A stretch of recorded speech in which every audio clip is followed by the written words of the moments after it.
that the sun shines down its power to all the world and makes the wind blow strong as it will. So lovely earth can stay lovely still. Hello, ladies and gentlemen. This is Energy Week with George Harvey, me, and the famous Tom Fennell. World traveler, philosopher, and philanthropist. Every day I go to the internet and I spend about 4 hours looking at news items that I find there relating to energy and climate change and a few other things. And every time I find a news item that I think is interesting, I put together a 50-word or a 55-word synopsis of it. I package that with a link to the original article, put 10 or 15 of these together, and put those up on the blog geoharvey.com, Geoharvey. You can visit that, and if you click on the calendar on the front page, it will take you to the dates that you click on. So we're going to try to keep you informed about what the dates for the articles are. Today is the 23rd of March, and we are starting a week ago today, being the 16th of March. Yeah, about this time I generally say that, we can't discuss some of these articles in depth because we don't have enough time. Yeah. And some of them really are in depth. As a matter of fact, this first one coming up is exactly one of those. Yes. So I recommend, if you're interested, you click on George's article and read it yourself because they're all available. Yep. At least some of them are.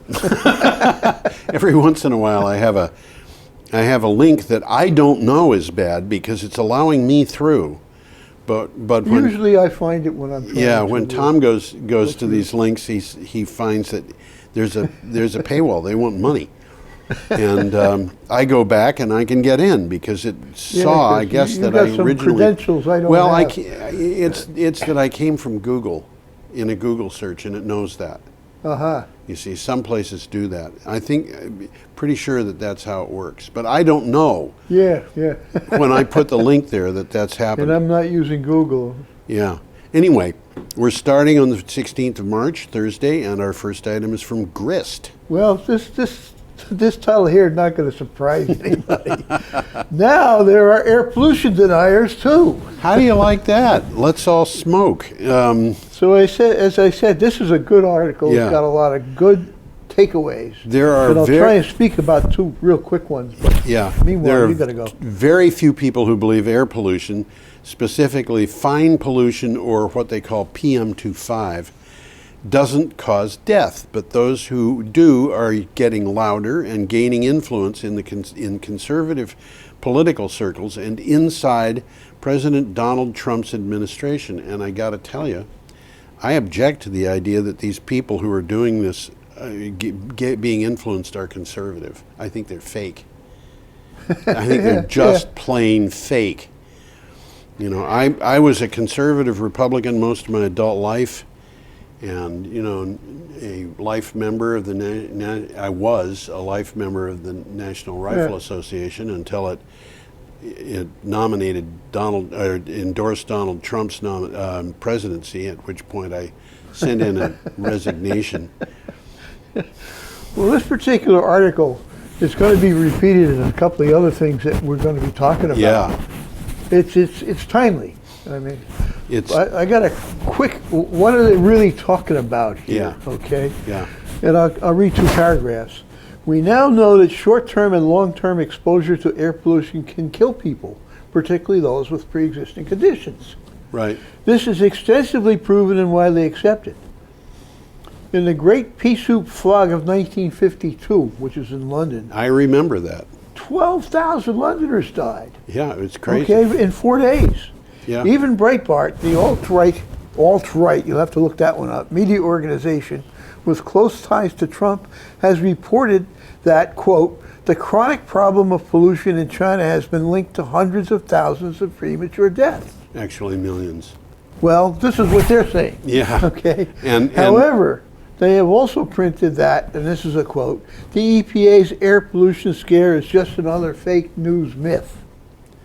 Yes. Well, I got to tell you, there's a fake news thing, and there's a plot going on here. You know, it's not that climate change is a Chinese plot. It's a climate denial is a Breitbart plot. That's a good way of looking at it. It's, Well, here's where they're coming from. It's a misinterpretation of data, and they're deliberately doing this. But if, in the way they keep statistics, if you died of a heart attack, you get a disease code classification for heart attack. yes. If exposure to pollution has caused that heart attack, on your death certificate, it still says heart attack. Yes. Okay? But there's no ICD code for pollution. Yeah. And there should be. Yeah. And it's saying here, particulates trigger these acute events. Well, you know, what is the political goal of the American Lung Association? I think it's to put themselves out of business. Yeah. Okay. But nobody ever does What they that. have said is that with our wonderfully clean air in Vermont, Yeah. the cost of the external cost of the use of fossil fuels for transportation only. They did a study of 10 states and fossil fuels in transportation, and one of those 10 states was Vermont, so that they could tell people in these states how much money is going out of their pockets into things that are caused by Medical costs and yeah, stuff like that. Yep. $330 million a year. Vermonters, $330 million a year. $480 per person per year. And that's less than half of the cost of the fossil fuels. Now, so no Vermonters are dying? Nobody's dying in this country from pollution. Right. And you can go on and on and on and on and on about that. Pollution, climate change, you name it. You know, the one of the things about climate change is if you look at the increase in claims for flood insurance from 1978 to 2016, Gone way up. You would and expect, the cost for flood insurance has gone way up. Yeah, you would expect that with the increase in inflation, it would go up by a factor of 3.6. You add into that an increase in population, it might go up by a factor of 5.5 or 6. What's the real number? 42. Okay. Yeah. Yeah. Why? Well, why? I mean, these floods come from weather, and what is weather? Whether or not you agree. Right. Well, okay. Should we go on? Yeah, we got a nice picture here. We have a nice up. picture coming I up. This is love this one. lovely picture. This is from Gazette and Herald. Got Take a quick look at that and see if you can guess what it is. There is a clue there. It's staring you right in the face. Yeah, there is a clue. And I'll give you the answer right now. Okay, do it. Mill hits power target is the headline. Yeah. And you're going to explain what that Well, means. that circular thing that looks like it's in front of the door is a water wheel. An 18th century water mill in North Yorkshire has generated 1 million kilowatt hours of green power through a combination of traditional and new technology. Howsham Mill, which is run by the charitable Renewable Heritage Trust, has been generating hydroelectric energy and exporting it to the national grid since the mid-2000s. We've talked about these guys. They're doing similar stuff to this and some of the other things that they're Absolutely. preserving. Absolutely. Good outfit. We have enough dams in Vermont that were put up primarily for flood control. They're not being To power Vermont. To supply us with all of the power, the equivalent amount that we used to Yeah. buy from Vermont Yankee. And that's no changes. Just offset Yankee. Yeah, but that's a third of our power, and there's no environmental change demanded here. Yeah. You know, aside from the fact that a tiny bit of water is going to be a little bit muddier. Well, I think that using minimalist water, turbine technology, Yeah, we could power Vermont from hydro. from hydro, I Yeah. think we probably could. There's a lot of stuff that we can get that These isn't small being used. run of the river, Yeah. in the stream turbines, Yep. and they're starting to be affordable. Yeah, They are. You can put one up in your backyard. That's right. We had a guy here on our show. That's right. Had a micro one. He was just powering his barn. That was a place called Little Green Hydro. It's in New Hampshire. Great. Yeah. Okay. Well, I'll give you a quick British takeaway from this. British takeaway. 1 million kilowatt hours of energy is enough to boil 60 million tea kettles. Okay. All right. Okay, our next item is from the Washington Post. Trump would increase Energy Department funds to manage the nuclear stockpile. But, and there's an interesting video here on his budget. It goes into detail. If you want to find out about his budget, this is a good place to go. There it is. It's, this is still March 16th if you want to go to the geoharvey.com and click on the calendar. The Trump administration's budget proposal would cut spending at the DOE overall by $1.7 billion, or 5.6% of current levels, to $28 billion, but the money is redistributed.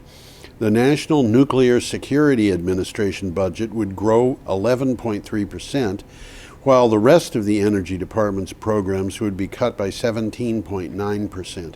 And we're going to see a lot more about the budget during this show. Oh, well, that's a wish list.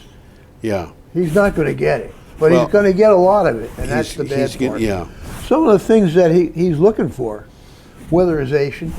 Well, that's a great program, is weatherization. He's going to cut it. It's the least expensive form of energy, if you want to think of it as a form of energy. Yeah, absolutely. That we've got. Absolutely. So let's cut that out. That'll help our fossil fuel friends to make their bottom line. Yeah, it will help him drop taxes on the wealthy. Yeah. He doesn't want to pay taxes. His buddies don't want to pay taxes. What's his place in Florida called?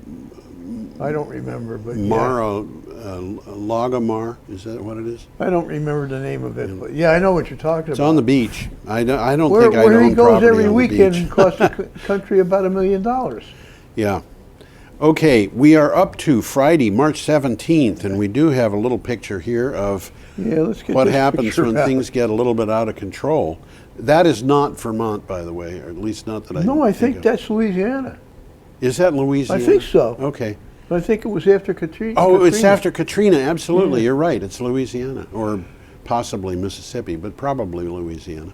Well, here's the headline: Trump budget chief on climate change. This is a great one. We consider that to be a waste of your money.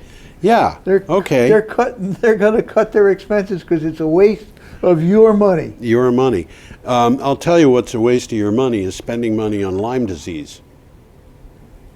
Yeah. Okay. On having to spend your money on Lyme disease. That is a waste of money. You know, when I was a kid, and this was only 7 miles from Brattleboro, there were no ticks. No ticks. No ticks at all. No. You know, we would run through barefoot. We'd run around barefoot all day, never bothered. We didn't think about ticks. Ticks, where did the ticks? They were in Pennsylvania. We didn't have ticks. And when my kids were little, we started to see dog ticks.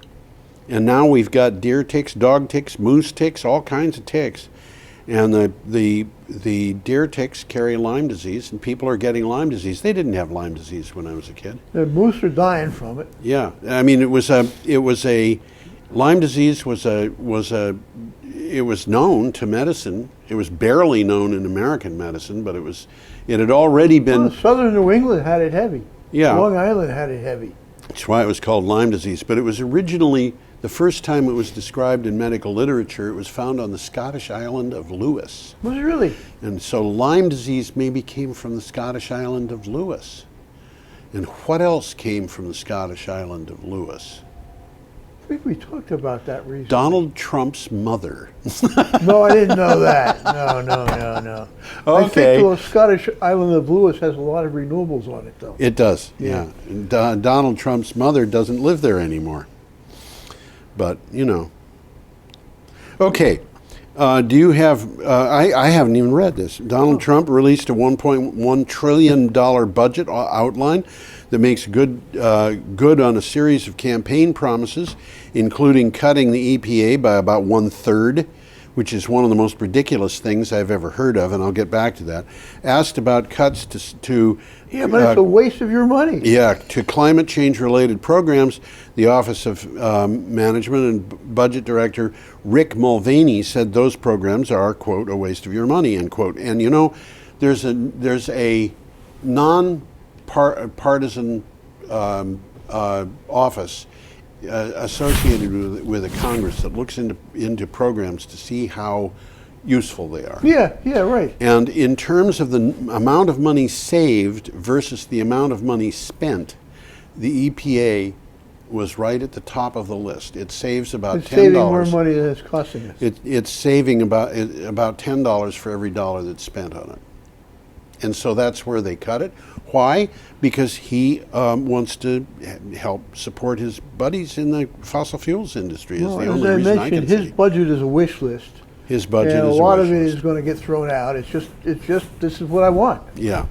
And well, He we're is going to find out today, I think. He is supporting the people who bought the Congress. They put over Yeah. $1 billion, and this is the fossil fuels companies.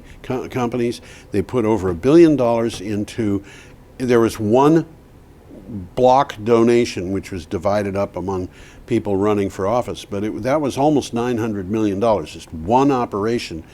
And they bought themselves a Congress, and they've got an amenable president of the United States for now, although he's, as you said earlier, Well, the budget, real unpredictable. quick, $54 billion increase in defense spending. Yeah, they need that. Corresponding cuts to non-defense spending at the State Department, Housing and Urban Development. By the way, the State Department cuts were objected to by the Pentagon.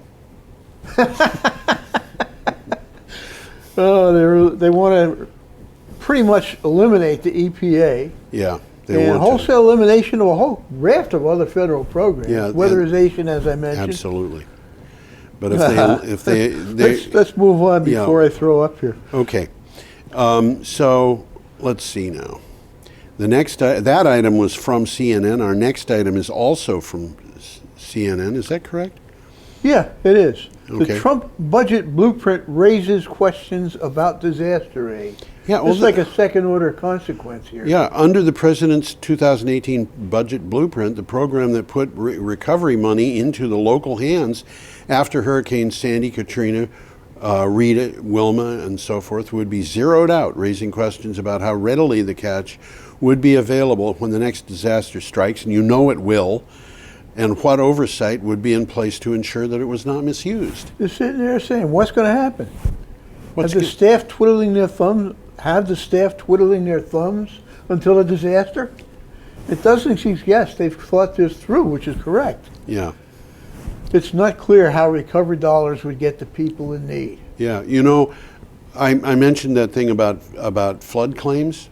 Yeah, And now, in 2004, there was a thing called the Flood Insurance Reform Act of 2004, which was passed with a heavy vote, bipartisan vote, almost the entire House of Representatives, and it was unanimous in the Senate. yeah. And what they had found was, you know, the federal government had to be involved in flood insurance Well, because because the insurance industry didn't want to take care of it. well, now, I don't think it was that so much as the insurance industry could not take care of it. Okay. It would be possible for two hurricanes to hit, they figured out, and if they were the wrong hurricanes hitting in the wrong place, it would Bankrupt everybody. the people doing the flood insurance, which means that you'd have people looking for claims that wouldn't get them. Yeah. And the ripple effect through the economy would be horrible. So the federal government guaranteed them, which is not to say that it pays the claims. It actually loans money to the flood insurance companies who repay it. But the federal That's the government way it works. has to keep an eye They're a on this. backup. So we know how much year to year the federal government was paying out in flood insurance claims. And you would expect, because this Reform Act happened because they discovered that 1% of the insured properties were accounting for 30% of the claims. They were in flood zones. In flood zones, yes. So they said, okay, we're not going to pay out more than twice on any given property in 10 years unless that property has got remediation to prevent the damage from happening again. So That you sounds sensible. would expect that the claims would go down. What happened? Okay, prior to 2005, and the time when this act became law, the average annual payout on flood claims was $480 million. The record was $1.3 billion. Wow. Since 2005, the average has been $3.3 billion, and the record So the floods are getting worse. record has been 17. Yeah, the floods are getting worse. And that no-name flood that happened in Louisiana last summer, 99% of the properties in one parish, and a parish, for anybody who doesn't know, is That's a county. 99% of the properties were uninsured for floods. Wow. I mean, this is devastating. And okay, let's eliminate that. Nobody needs that, you know. You see that house? Put the picture back up, Tom. Can you do that? I think I can. Yep. This is in Louisiana. Yeah. Why would you insure a house like that? I mean, the thing is still intact. You could have somebody living in that house. They might fall through the floorboards, but you know.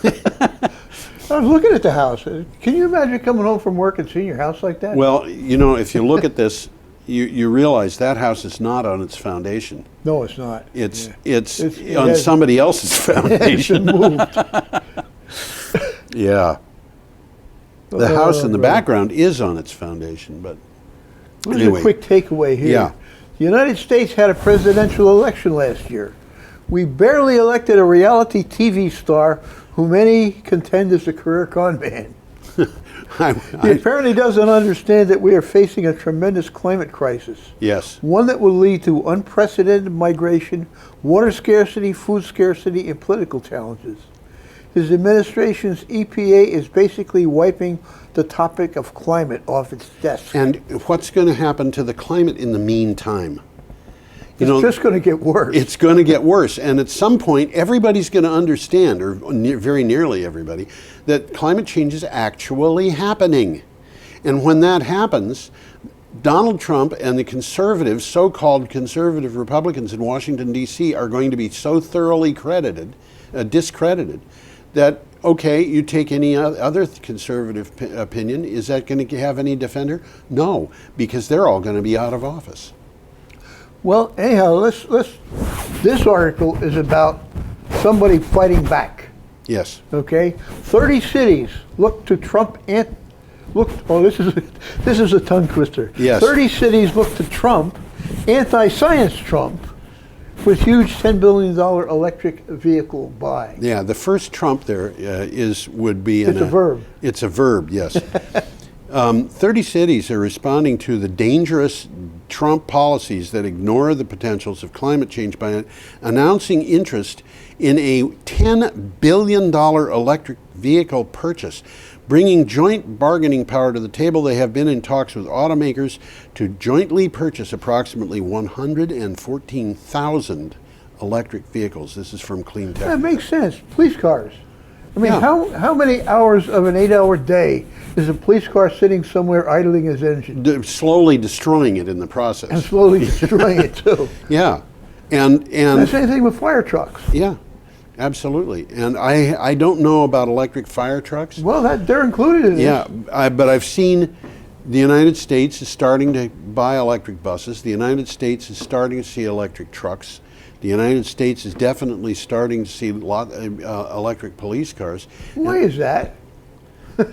Maybe because it makes sense? Yeah, it saves a lot of money. It saves a lot of money. When you start an electric police car, it just starts, and the torque those things have is unbelievable. Yeah, they're quick. They're quick. They're quick. Yeah. Okay. They're fun to drive and virtually no maintenance. I never drove. Well, I did drive an electric car once, but I used to have, my last car was a Prius. Uh-huh. And one of the things that I really got, I got a real kick out of that. I was driving up a steep hill, and I came up behind a truck that was pulling a bulldozer or something. And it was going around a bend. I couldn't pass, so I just kind of fell in behind it, and I was driving along at about 8 miles an hour, and the engine stopped. And I just kept going up that hill using electric power. Okay, Okay. moving A on. little takeaway here about Okay. battery prices are dropping at an impressive clip Yeah, very and are impressive. set to make electric cars better in 31 ways instead of just 30. And there's a click to that just 30 to find out what they are. Yeah, But it's happening. I mean, it is happening. I was astonished when I saw what was happening to battery prices. Well, we've talked about it on this show. We've only touched the tip of the iceberg. There's a battery now. A year ago, the cheapest batteries I could find were about $460 per kilowatt hour. And for anybody who thinks $460 is a huge amount of money for a kilowatt hour It's of a different electricity. kilowatt hour. Yeah, a battery's kilowatt hour is like the gallons you put into a tank truck. Yeah, that's a good way to look at it. It's like a gallon. Electric kilowatt hour is the gas that you put into the tank truck, and it's like, what's the price of a gallon of gas? What's the price of 5,000 gallons of gas? What's the price of a 5,000 gallon tank truck? Okay, the cheapest battery I could find a year ago was about $470 per kilowatt hour. The cheapest battery I can find today, and you got to buy them in bulk to get this, is $160 per kilowatt hour. That's That's quite a drop. It's and a 60% I can believe it because we've drop. been talking about exactly that. Okay. And there's a lot more to come because Yeah, there's a lot to people are come. working on batteries because it makes sense. They Yeah. see an opportunity here. Yep. So we Well, have got to a- move got a on. picture We're, here. we're up to Saturday, March 18th, and this is from Mother Jones. And the question says, or the headline says, did you ever even hear about these crazy wildfires Yeah. in the Midwest? Yeah, and they're crazy. Republican Senator James Inhofe, the same guy who walked into the Senate and threw a That's snowball. The snowball guy. Yeah, isn't and it? said, Yeah. climate change, look, is alarmed at what he accurately called the unprecedented wildfires, which have burned more than 2 million acres in the grasslands of Oklahoma, Kansas, and the Texas Panhandle. He and other climate change deniers remain eerily silent on the context, which is drought worsened by climate change. No more drought in California. It's almost gone. Well, yeah, but it was followed by a flood. Yeah, and now And they've got that seems to serious be droughts in a Oklahoma. weather pattern. Yeah. It's called bipolar. Bipolar. Yeah, you got a dry season and Yep. then a wet season Yep. following it immediately. Yep. And it's confusing the hell out of everybody. Well, yeah, but now the drought is in Oklahoma and Kansas and This is a good article Texas because it's Panhandle. talking about these wildfires, which we know very little about. yes, They're not making the news. yep.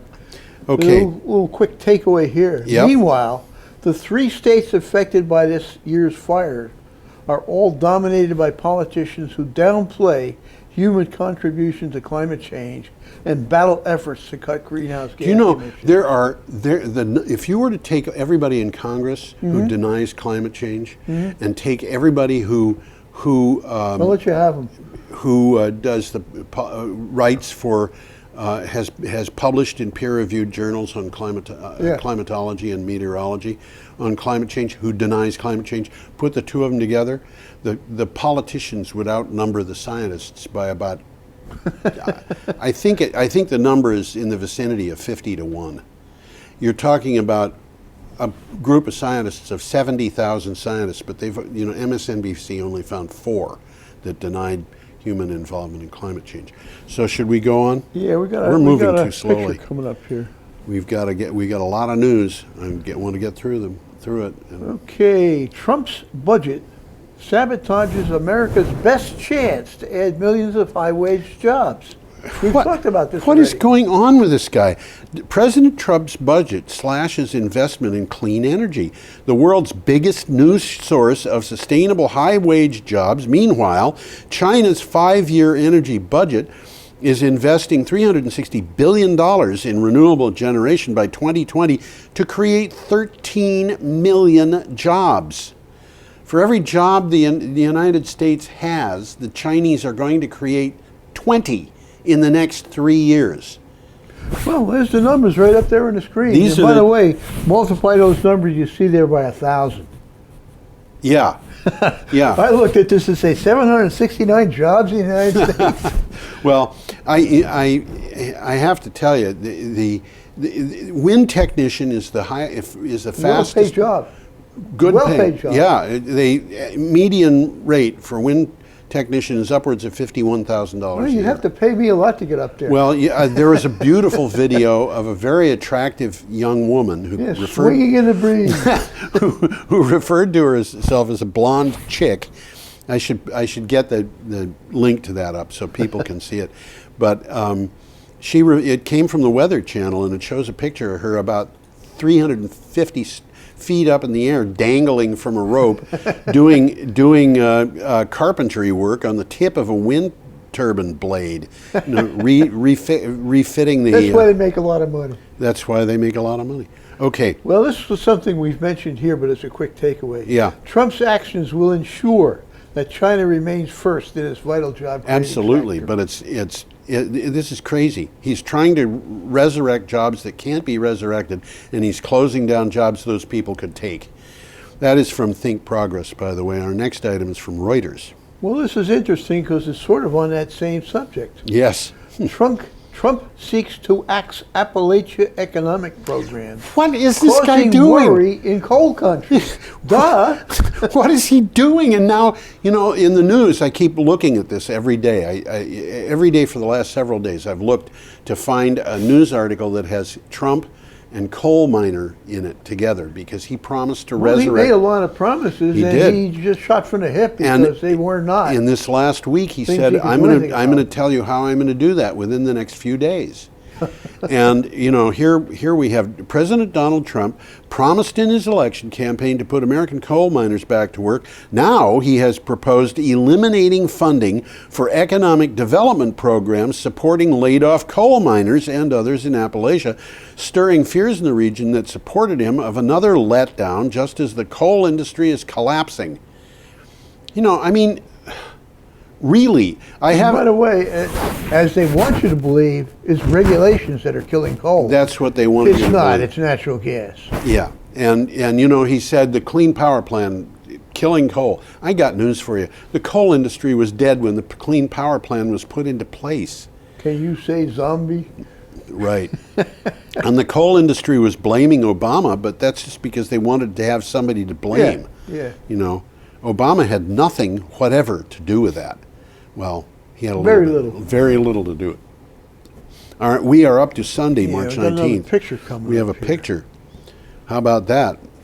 Not a particularly vitally important picture, but it does tell you what power lines look like as the sun is going down. This is a very informative article From Salon. from Salon. Yeah. Yeah.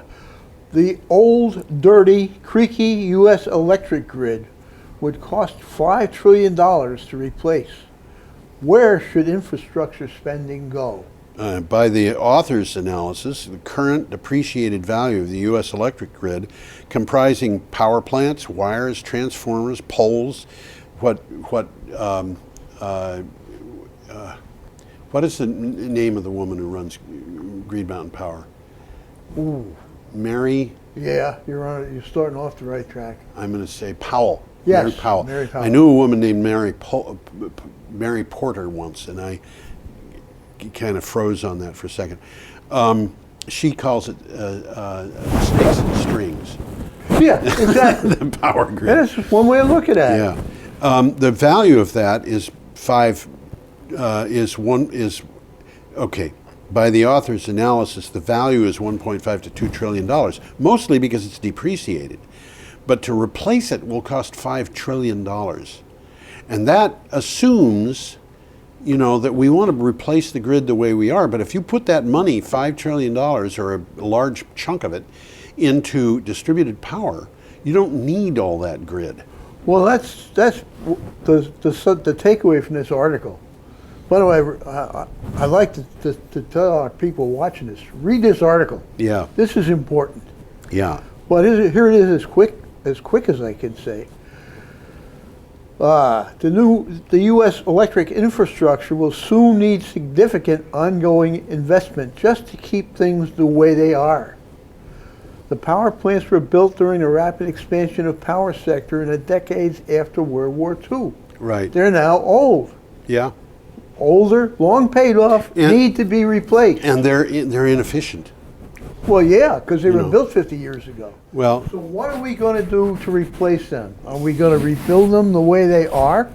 Or are we going to take advantage of New technology. new technology and build a custom designed distributed grid that's smart? right. We have that option. We have ways to transmit power that cut the line loss from something that says don't build an electric line longer than a couple thousand miles to a point where we could get electricity from any place on Earth and deliver it cost effectively if we just had the We just have to change Powers. the way we're doing it. I mean, yes, we're still going to need long distance transmission lines to bring power from places where it's cheap, like North Dakota, to places like New York City where they need a lot. yeah. But we're not going to need this intermediate set of distribution lines and Right. distribution networks, really, Right. that we have now. And a lot of our power generation is going to be local. Yep. And one of the reasons is, and we'll touch on it later, is rooftop solar is starting to make a lot of sense. Yes. Okay. Our next item is from Arizona Daily Sun. Okay, the Trump budget would gut science and environmental programs. We already And knew again, that. this is a good article. more It's of the spelling same. it out in detail. Yeah. You should know what's going on. You should. The president's proposed budget would eliminate funds for the Energy Star program. Who hasn't heard of who that? needs Energy Star? Yeah, right. The Clean Power Plan, of course, they said they were going to do that. Regional programs to clean up the Great Lakes, Puget Sound, and Chesapeake Bay, which means that the oyster people in Chesapeake Bay would have problems. 4 NASA Earth science missions. They don't want anybody to know what's coming out of them. The Global Climate Change Initiative and the UN Green Climate Fund, along with funding reductions. The ones I named are the ones that would be completely 100% wiped out. Yep. Depressing. Well, this is a quick takeaway. Trump's proposed budget, and that's what it is. It's a proposed Mm-hmm. budget. As I said, it's a wish list. Goes far beyond EPA cuts. It's basically a get-out-of-jail-free card for polluters. Yeah. Okay. We are up to Monday, March 20th. Yeah, I think we've got I have a picture here. That's a big place. This is big. The largest solar farm in Alabama is now online. There it is. And they don't mean online in a computer sense. It Yes. is pumping Electricity into the grid. grid. This is from Clean Technica. The Riverbend Solar Farm, the largest in Alabama history, is now online and contributing about 75 megawatts of clean renewable energy to the electrical grid maintained by the Tennessee Valley Authority. There are about 300,000 solar panels on the 640-acre site. The TVA service area includes 9 million customers in 7 southern states. Well, 640 acres is a square mile. It's a square mile, It's a square exactly. mile. Yeah. And this is going to supply about 150,000 homes. All right. And that tells you something. Yes, these solar panels pick up, they cover agricultural land here, but they're providing I for a was thinking lot that of people. same thing. That looks like prime agricultural land. But I've been thinking about that, and that picture put it in my mind. A lot of my childhood was spent within a few miles of Brattleboro, but a lot of my childhood was spent in Illinois. Yeah. And driving from one town to another in Illinois was either driving through cornfields full of corn, cornfields full of corn, cornfields full of corn, cornfields full of corn. Unless you came to cornfields full of corn. Yeah, well, the thing that broke that up was An occasional house. an occasional house with chickens running around in the front yard. It's boring. It's really awful. And during the winter, it's just brown mud with stubble in it, and that's all it is. And I started thinking about that, and I thought, those cornfields full of corn, we're doing monocropping there. Those things are ecologically a desert, except for corn. And then on top of everything else, onto that desert, they're pouring insecticides, which are specifically intended to be poisonous. Yeah. They're pouring herbicides, Some which of are the new corn is genetically modified to generate its own insecticide. Yeah, And you eat that. Yeah, and you eat it. they're putting in herbicides which are intended to be poisonous. And you eat that. Agent Orange was an herbicide, and Yeah. it made people very sick, but it wasn't supposed Killed to. my friend. Oh, dear. Cancer. And then on top of that, they're putting in fungicides, which are intended to be poisonous, and that's where they grow our food. Now, if you look at this picture of this solar array, and if you look at solar arrays in the UK, and admittedly this thing would be gigantic by UK standards, those solar panels would be used in agricultural land that was used for agriculture. You mean they would still be growing corn under them? No, not corn. It would Or be something. It would be growing grass for grazing sheep. Okay, yeah. And, So there'd be sheep and or cattle under underneath, those yeah. circumstances, it would no longer be monocropped. It would be grass, but it would have birds living in it. It would have insects living in it. It would have other plants living in it, and it's sort of like a mini jungle, and it would have ecological value. So this is an ecological desert.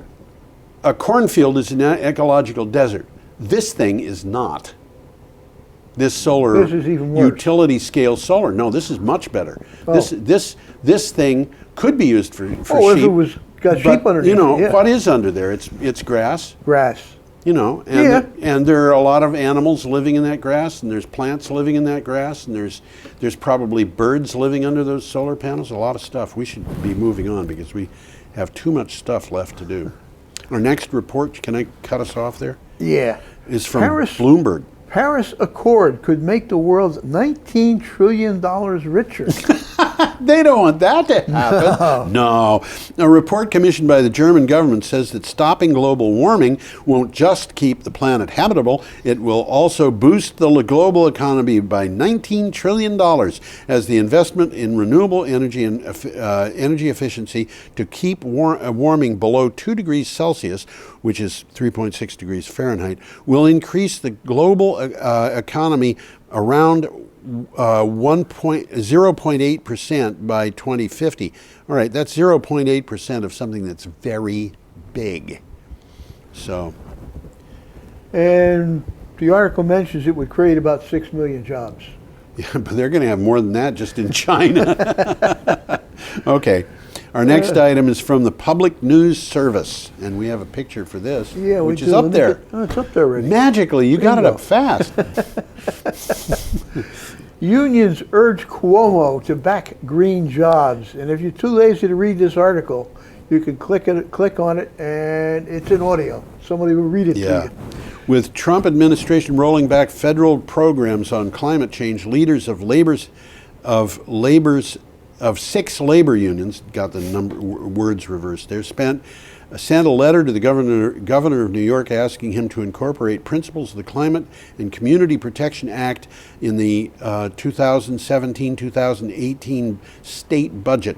They want the state to have 100% renewable electric sources by 2050. It's interesting that 6 unions would be saying that. Well, these 6 unions are unions who have heavily supported. Clean energy. Well, they supported Cuomo. Oh, supported So Cuomo. these are his supporters that are telling him. Yeah. Okay, so he's gonna listen to them. Yeah, of course he is. He's going to hear what they have to say. I'm not altogether sure that he'd hear what I said if I said I agree with those guys, but you know. Well, 2 of the unions is the Transport Workers Union, Okay. or if you might remember Mike Quill, the Transport Workers Union, and the Okay. Nurses Association. And these are large unions. Yeah, they are. Okay, we're up to Tuesday, March 21st, and we've got an article from Laboratory Oh, Equipment. this is amazing. This one blew my mind. Yeah. Hydrogen production breakthrough could herald cheap green energy. This is a complicated issue, but boy, this is very, very interesting. Yeah, chemists from the University of Glasgow, which is, by the way, where my daughter is earning her doctorate, report in a new paper in Science on a new form of hydrogen production that is 30 times faster than the current state-of-the-art method. Say that again, 30 times faster. 30 times faster. The process also solves common problems associated with generating electricity from renewable sources such as solar, wind, or wave energy. Yeah, well, part of the problems that it's solving is if you've got lots of hydrogen, you can make electricity with it. Well, you can do a lot of things You with can do a hydrogen. lot with hydrogen. Basically, what they're doing here is they've been generating hydrogen through electrolysis. Yes. And anybody who's gone to high school knows what that is because you've done it in class. Yeah, but it But takes a these guys lot have- of electricity to make a little bit of These hydrogen. guys have increased that yield 30 times. Wow, amazing. Okay, And by really kind of smoke and mirrors. I mean, they didn't want I to didn't reveal understand too this. much about it, This, no. you know, They didn't want to reveal much, but I Well, had a hard time understanding. I honestly, I think that if they spelled the whole thing out precisely, I wouldn't understand any of it. And I've got a background in science, so, you know. But this is good. I mean, well, Okay. as I've said, there's a lot of smart people working on some interesting There are stuff. indeed, and we are up to an article from Clean Technica. And we got a picture here too, We've got magically that. appearing. Magically appearing, yes. Oceans may be storing 13% more heat than previously estimated. That's not good news. No, world's oceans are a giant heat sink, and they work to modulate the world's air temperatures to a large degree. With that in mind, findings of a new study from the National Center for Atmospheric Research, which I'm sure Donald Trump would like to get rid of, are somewhat unsettling. The world's oceans may be storing as much as 13% more heat than was previously estimated, which just means that we've got a harder job to stop climate change. Well, what it says here, in other words, the planet is warming quite a lot more than we thought. Yeah. Okay, and the other thing is an interesting finding. Increases were small until around 1980. Yes. After this point, they began to rise notably and have begun to seep deeper into the ocean layers. Yes. So Yes. I don't know what happened in 1980, but I'm sure it Well, has it's something just- to do with yeah. fossil fuels. Yeah. Our next item is from the Climate Action Well, Program. This is an interesting article. This is an interesting It's article. there's problems with this article, but go ahead, Tom. Google concludes that nearly 80% of U.S. rooftops suitable for solar. Google's Project Sunroof tool revealed a vast untapped potential for rooftop solar installations in the U.S. Since 2015, the project has analyzed about 60 million buildings across the United States and concluding that 79% are technically viable for generating solar power. Percentages range from 60% in cloudier states like Vermont to 90% in the sunnier ones like Arizona, New Mexico. Well, they're talking about a Project Sunroof tool, which Yes. is basically a computer It's a program. computer program.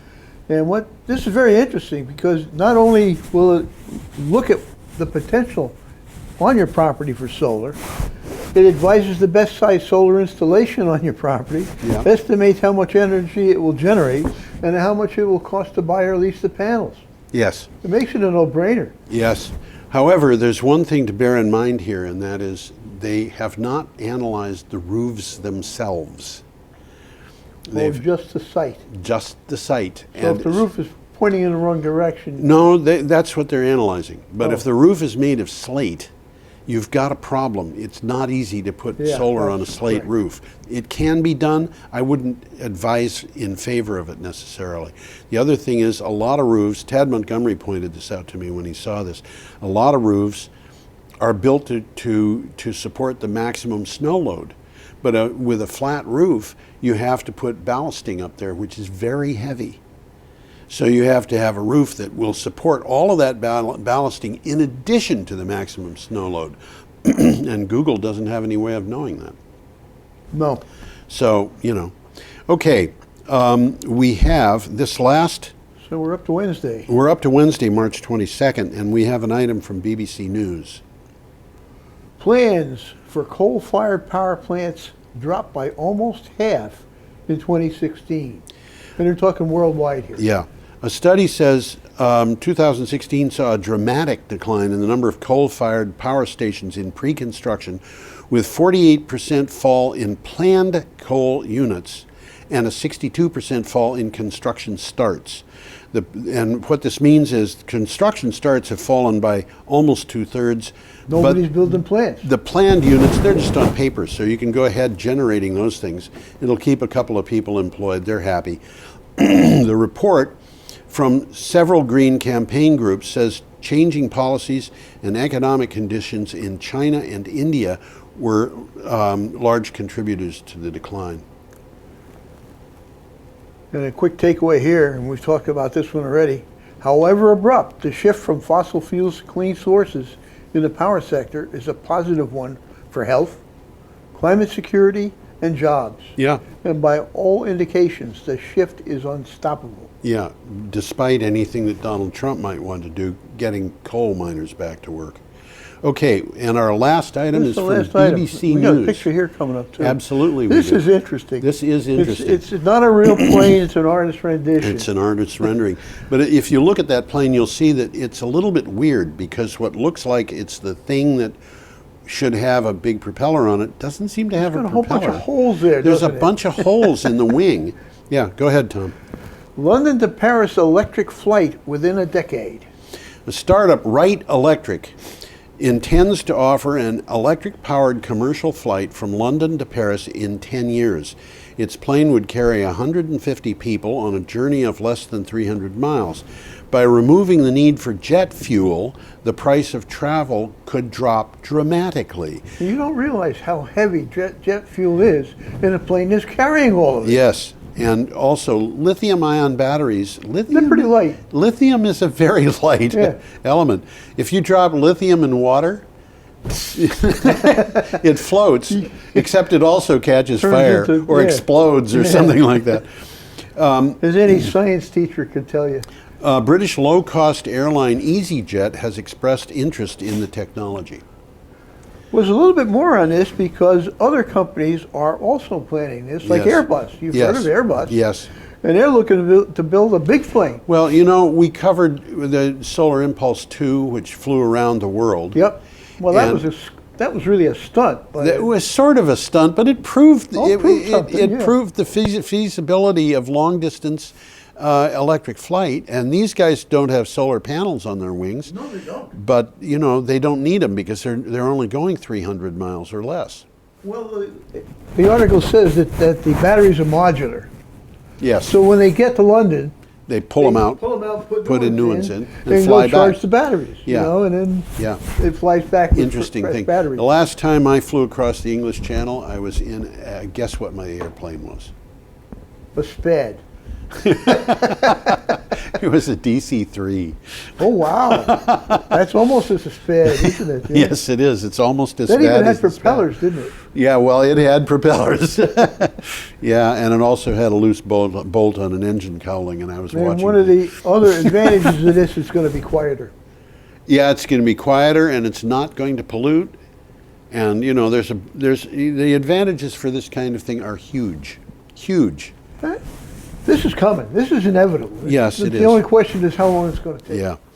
Well, that takes us to the end of our show, so perhaps we should end our show. Well, let's put me up here so people see what I look like. Yeah, let people see what you look like. There you are, Tom. There we go. Goodbye, everybody. Have a nice week. Have a good week. Come back next time and watch us again.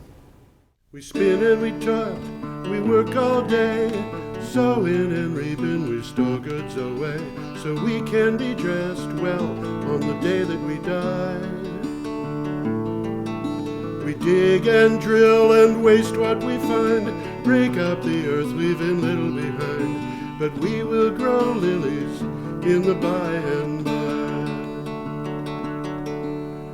I want to point out that the sun shines down its power to all the world and makes the wind blow strong as it will.